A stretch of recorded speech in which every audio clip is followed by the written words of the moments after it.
Hello, lighting people. Legrand is a global juggernaut in the area of electrical and building infrastructure. Here in North America, they also are an important player in lighting and lighting controls, with some brands including Wattstopper, Focal Point, Fine Light, Pinnacle Architectural Lighting, just to name a few. So we thought it would be a good idea to explore these technologies and these businesses in more detail. And so we're pleased to be joined today by Tom Lowery, the president of Legrand's Building Controls System and Lighting Division. Tom, hello, and thank you for joining us today for 5 Big Questions. Hey, Al, thanks for letting me do this today, and happy Friday. Looking forward to it. Happy Friday to you. You know, Tom, that fixture behind you, that's a very attractive linear fixture. Where do we find you today? Today I am at the Fine Light office in Union City, California. Awesome. All right. One of your many hubs of architectural lighting. So we're wrapping up the year. I hope Fine Light's having a good year. But in the bigger scheme of things, when you think about your entire division, which includes those controls and architectural lighting brands, how would you describe 2023, the year that you folks have had in your division? Yeah, you know, Al, when you look at this past year from a market perspective, it really hasn't been a year that's had great tailwinds, but we've still found some pockets of growth. And that's been driven either by specific projects or other activity that's happened in specific territory or regions. From an internal business perspective, this has been a big year for us. We really started the year with some major projects that are going to strengthen our business for the future. And our team has done a great job on the execution of those projects that are going to put us into even a stronger position going forward. So I feel really good about, you know, where we are and how 2023 is ending up. It's not finished yet, but and also extremely excited about our future. You know, that's great to hear. I follow a lot of economic indicators, and it's been a mixed bag of economic indicators. And I don't know how you folks are doing like forecasting with all these mixed signals that the markets are giving us on top of an election year and all these other things.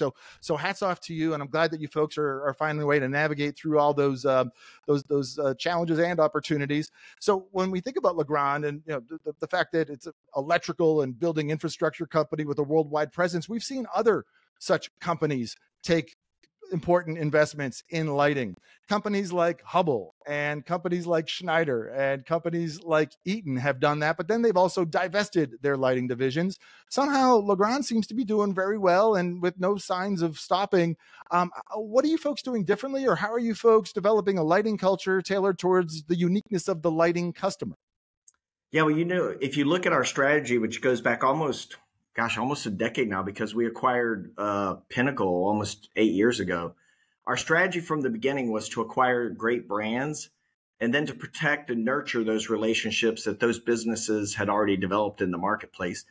So, you know, we have 5 very strong lighting brands right now, and each one of them has their own president. They have they have their own VP of sales. They have their own head of product management and own head of engineering. And each of these 5 independent teams, they have years of lighting experience, and they each have independent customer experience programs and initiatives that they drive to understand and deliver the unique needs of the markets and those customers that each of the 5 brands uniquely serve. You know, in the end, our focus is really about making each of these 5 brands stronger than they were prior to when we acquired them.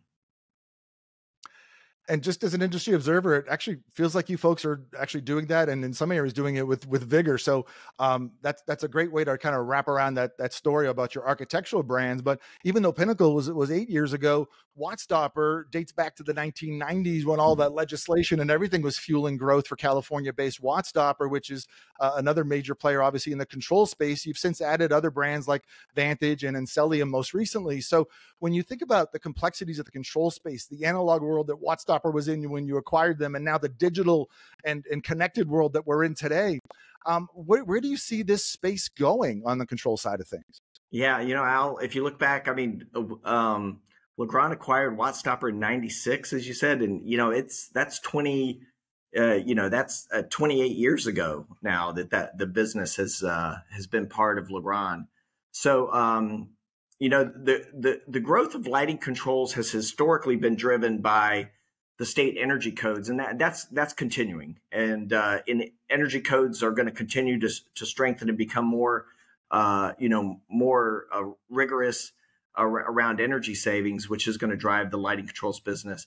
However, we also see growth beyond code. And this is coming from customers who either want to drive more energy efficiency or create well buildings to support either their business objectives or their CSR, their corporate social responsibility objectives. And last year, and you had mentioned Encelium acquisition, the addition of Encelium to our product portfolio has really been well received by the market because it aligns exactly where the controls market is heading. Yeah, for sure. It actually did fit like a glove with bringing some additional capabilities to your existing platforms that you have. And when you consider acquisitions, Encelium, of course, was a 2022, as you mentioned, but then there was that flurry, I guess, over a 4 or 5 year period with all those architectural brands. But the last lighting brand was significant, with Focal Point, Chicago-based Focal Point being your last one, and that's going on 4 years now, Tom. So, I looked at your financials. You folks, compared to January 1st, you're very cash rich, and you were very cash rich earlier in the year as well. So, are you getting your checkbook out? Is it possible that you folks have a M&A strategy that might start seeing more names joining the fray? So we're always actively looking for acquisition opportunities in controls and the lighting space, especially anything that's bringing value to customers and our agent partners. And I mean, the acquisition of Encelium is a proof source to that.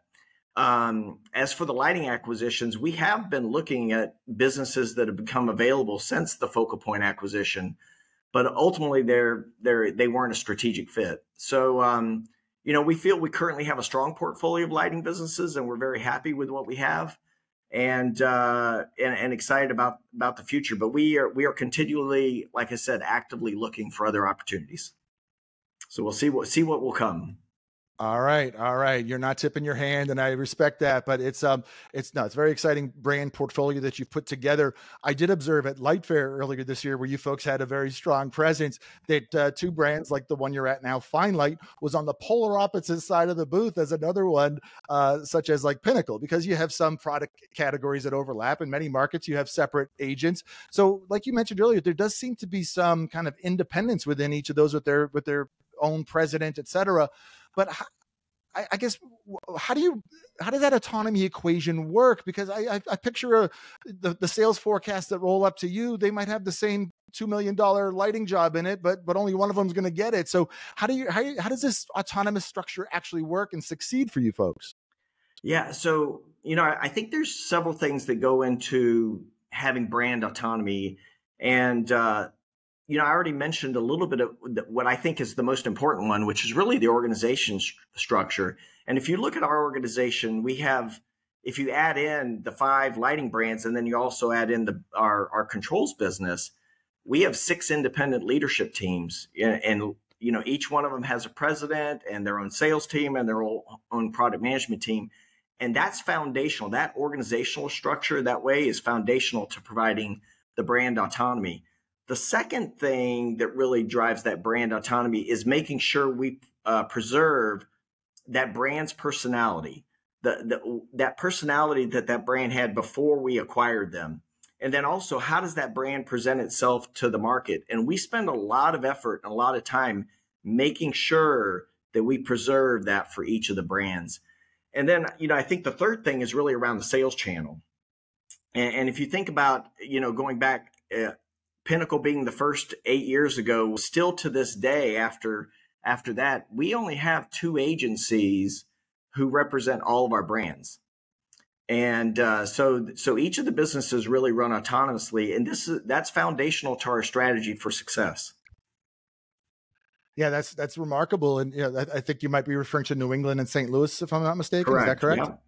So with that, I learned that on the Inside Lighting local market section, by the way. But with that in mind, Tom, you consider that strategy. I guess sometimes some of these agents cannot represent certain brands because your brands have become so important that they're kind of like on the do not rep list from some of the major names in our market. So do you find that it's like sometimes you only have 2 or 3 options that are worthwhile when it is time to make an agency change in some of those markets with the agency autonomy you have? Yeah, it is something we do have to consider. I think the key thing is we look at this at each territory. we don't have a broad brush strategy or approach there. We look at each territory. We look at, what's the right thing for the different brands in each territory. And that's how we have to dress it. So it's really, there is not a broad brush approach. It's very, very specific. It's a little bit more surgical from a standpoint of strategy and tactically how you implement.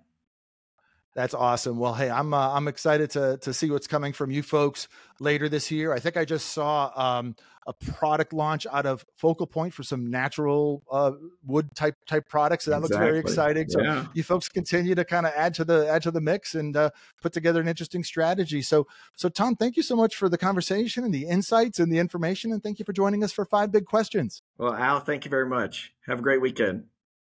You as well.